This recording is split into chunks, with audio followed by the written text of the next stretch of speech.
গৃহপালিত বিরোধী দল সংসদের মধ্যে, আর সেমি গৃহপালিত একটা দল ছিল বিএনপি। তারা রাজপথে ব্যর্থতার পরিচয় দিয়েছে। সেই ব্যর্থতার কারণে আমাদের 2000 ভাইকে আমরা শহীদ হতে দেখেছি।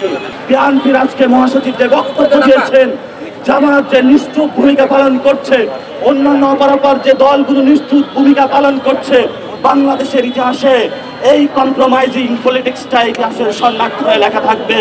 শহীদ জিয়া বাংলাদেশে এই পলিটিক্স করে নাই, খালেদা জিয়া বাংলাদেশে এই পলিটিক্স করে নাই।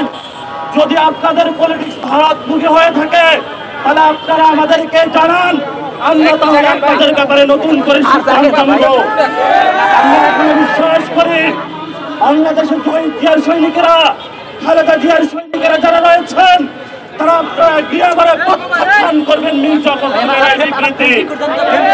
আমরা আরো দেখতে পেয়েছি এই ইন্টারিম গভর্নমেন্টের আমাদের সদস্য সচিব আখতার হোসেন এবং যুগ্ম সদস্য সচিব তাসনিম জারাকে ইউএন মিশনে নিয়ে গিয়েছেন, কিন্তু সেখানে নিয়ে তারা লীগের সামনে আমাদের গণঅভ্যুত্থানের নেতৃবৃন্দকে ছেড়ে দিয়েছে। এটা ইউনুসের জন্য লজ্জার, বাংলাদেশের রাষ্ট্র হিসাবের জন্য লজ্জার। বাংলাদেশে যে দূতাবাসগুলোতে এখনো আওয়ামী লীগের বাংলা রয়েছেন, অতি দ্রুত গতিতে সিভিল সার্ভিস থেকে, সেনাবাহিনী থেকে, বিভিন্ন রাষ্ট্রের অঙ্গ প্রতিষ্ঠান যারা রয়েছে, অতীব সত্তর আওয়ামী লীগের যে গুন্ডা বাহিনী রয়েছে, তাদেরকে দ্রুত গতিতে অপসারণ করতে হবে। যদি আপনারা তাহলে বর্তমান যে অবস্থাতে রয়েছে তারা কতদিন ক্ষমতায় টিকবে সেটা আমরা জানতে পারি না। আমরা আরো লক্ষ্য করছি, জামায়াত ইসলামী তখন রাজাকার বলে পাকিস্তানি ট্যাগ দিয়ে যখন বাংলাদেশের অলিগলিতে তাদেরকে পিটানো হয়েছে, আমরা জীবনের ঝুঁকি নিয়ে তাদের পক্ষে দাঁড়িয়েছিলাম। যে বাংলাদেশের মানুষের মানবিকার প্রশ্নে আমরা দাঁড়িয়েছিলাম, কিন্তু আজকে আমরা দুঃখ করে দেখতে পাচ্ছি যখন গণঅভ্যুত্থানের নেতৃবৃন্দের উপরে হামলা হচ্ছে, বাংলাদেশের অলিতে গলিতে লীগ ঘোরাফেরা করছে, তখন তারা মুখে কুলু পেটে বসে গেছে। আমরা আরো লক্ষ্য করতে পেরেছি মানুষের মানবাধিকার প্রশ্ন, মানুষের অধিকারের প্রশ্নে আমরা নিবন্ধন কর্মসূচির সবগুলো কাজ সম্পূর্ণ করেছি। নির্বাচন কমিশনের কাছে গিয়ে আমরা বলেছিলাম যে শাপলা প্রতীক পেতে আইনি কোনো বাধা আছে, তারা আমাদের প্রশ্নের উত্তর দিয়ে, কিন্তু কেন প্রতীক পাবো না সেই প্রশ্নে তারাও মুখে কুলু পেটেছে। এজন্য আমরা বলি সর্ব জায়গায় ষড়যন্ত্রের গন্ধ পাচ্ছি। রাজনৈতিক দলগুলোকে বলবো, আমরা আপনাদের অধিকারের প্রশ্নে দাঁড়িয়েছিলাম, কিন্তু যখন নির্বাচন কমিশন একটি দল এবং বিভিন্ন এম্বাসির প্রেসক্রিপশনে কাজ করতেছে, আমাদের রাজনৈতিক অধিকার হরণ করতেছে, আপনারা আমাদের পক্ষে দাঁড়াবেন। যদি পক্ষে দাঁড়াতে না পারেন, অধিকারের প্রশ্নে কিভাবে আমরা আদায় করে নিতে হয় সেটা আমরা রাজপথে ভবিষ্যতে ইনশাআল্লাহ আদায় করে নিব।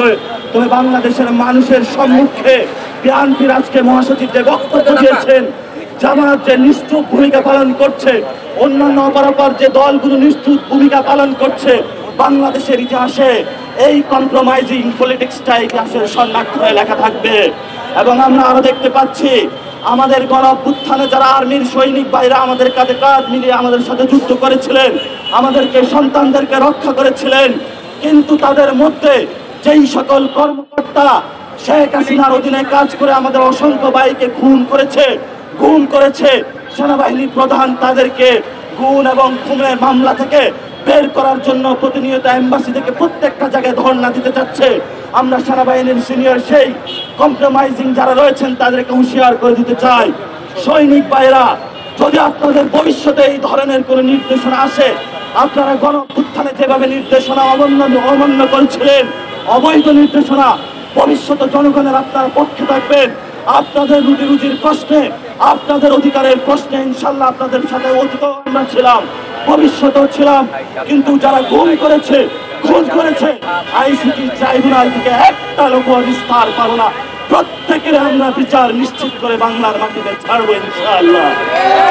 গত 15 বছর বিএনপি বাংলাদেশে একটা বিরোধী দল হিসাবে, গৃহপালিত বিরোধী দল সংসদের মধ্যে, আর সেমি গৃহপালিত একটা দল ছিল বিএনপি। তারা রাজপথে ব্যর্থতার পরিচয় দিয়েছে। সেই ব্যর্থতার কারণে আমাদের 2000 ভাইকে আমরা শহীদ হতে দেখেছি। বিএনপিকে হুঁশিয়ারি দিতে আসতে আমরা আহ্বান জানাচ্ছি, ভারতের পক্ষে যাবেন না। বর্তমানে জাতীয় party, Awami League, BNP, army, কতিপয় কর্মকর্তা বিভিন্ন এম্বাসির জোট সাজে এবং ইন্ডিয়ান এম্বাসি এক অক্ষ শক্তিতে তারা অবস্থান করছে। তারা যতই কেন বাংলাদেশের 18 কোটি মানুষ, আপনারা আমাদের সাথে যতই কলা দেখানোর চেষ্টা করুন না কেন, আমরা কখনো ভারতের কোলে যাব না, যাব না, যাব না। আমাদের রক্তবিন্দু থাকতে আমরা এই ভারতের যে পেশিবাদী ব্যবস্থা রয়েছে সেটার বিরুদ্ধে লড়ে গিয়েছি। প্রয়োজনে আবার মাঠে নামবো।